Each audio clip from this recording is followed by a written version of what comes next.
இல்லாமலே எல்லா உள்ளங்களும் இருக்கிற ஒரே தெய்வம் எம்ஜிஆர் தான்.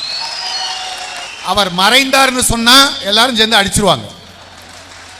இன்னைக்கு தமிழ்நாடு பூரா குக்கிராமங்கள்ல இருந்து எல்லா வீட்லயும் எம்ஜிஆர் ஆடி பாடிக்கிட்டு தான் இருக்கார். பாவல என்ன பண்ண சொல்ற? எம்ஜிஆர் இருந்தா இதுக்கெல்லாம் அப்படி நிலைமை வருமா? அவர் செத்து போனனால தானே இதுக்கெல்லாம் அப்படி ஆளாயா உட்கார்ந்து விளக்கமா இருக்கு.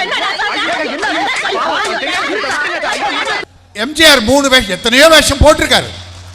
இந்து கடவுள்களானாலும் சரி, கிறிஸ்தவ கடவுளும் சரி, இஸ்லாமிய கடவுளும் சொல்வதெல்லாம் நீ வாழுகிற போது உன்னை சுற்றி உள்ள ஏழைகளுக்கு என்ன உதவி செய்தாய் என்பதுதான் அந்த கடவுள்கள் சொல்லுகிறது. இந்த ஒரு மனிதன் வாழுகிற போது பல லட்சம் பேரை வாழ வைத்த ஒரு தெய்வமாக விளங்கியிருக்கிற காரணத்தால் தான் என்னாச்சு? எம்ஜிஆர் செத்துட்டாரா? ஆமாங்க செத்துட்டாருங்க. ஐயோ எம்ஜிஆர் செத்துட்டாருங்க. இங்க பாருங்க எம்ஜிஆர் நல்லா இருக்காரு. நல்லா இருக்காரு. ஆமா நல்லா இருக்காரா? நல்லா இருக்காரு.